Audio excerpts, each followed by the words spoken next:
Be be فرماتی ہیں جب یہ میرے بطن میں تھا اس وقت مجھے کہا گیا آمنہ جب یہ محمد پیدا ہو تو پیدا ہونے کے بعد سب سے پہلے اپنے خالق سے دعا کرنا.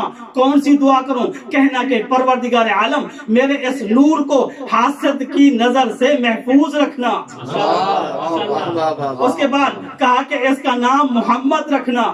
سبحان اللہ. تو پتہ چلا کہ تسمیہ جو ہے سرور کائنات کا جو نام ہے محمد، یہ محمد ابو طالب کی مرضی سے نہیں، جناب آمنہ کی مرضی سے نہیں، بلکہ کسی اور کی مرضی سے ہے. کس کی مرضی سے محمد مصطفیٰ کو محمد کا نام دیا گیا؟ اس کی مرضی سے جس کے نور سے اس کا نور خلق ہوا.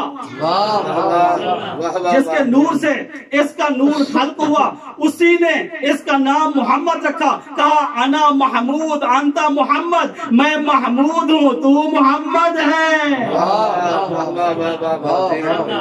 میں محمود ہوں، تھک تو نہیں گئے؟ بسم اللہ. میں محمود ہوں تو محمد ہے.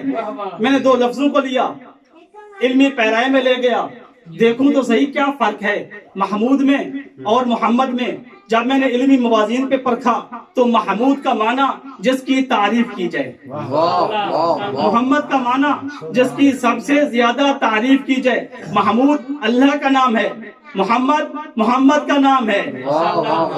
محمود جس کی تعریف کی جائے، محمد جس کی سب سے زیادہ تعریف کی جائے. محمد اللہ کا نام ہے. میں نے عرض کی بارے الہ تو نے کائنات کو خلق کیا، اتنی مخلوقات کو خلق کیا جو ہزاروں نہیں، لاکھوں نہیں، کروڑوں نہیں، اربوں کی تعداد میں لا تعداد مخلوقات ہیں. شب و روز تیری حمد کرتی ہیں، چرند تیری حمد کرتے ہیں، پرند تیری حمد کرتے ہیں، جنات تیری حمد کرتے ہیں، انسان تیری حمد کرتے ہیں، حیوان تیری حمد کرتے ہیں، فرشتے تیری حمد کرتے ہیں.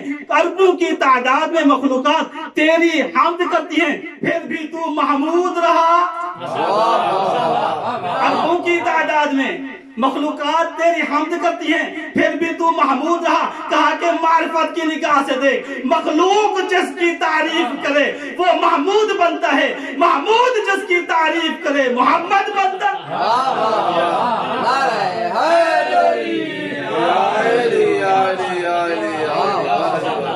محمود جس کی تعریف کرے وہ محمد بنتا ہے. سبحان اللہ.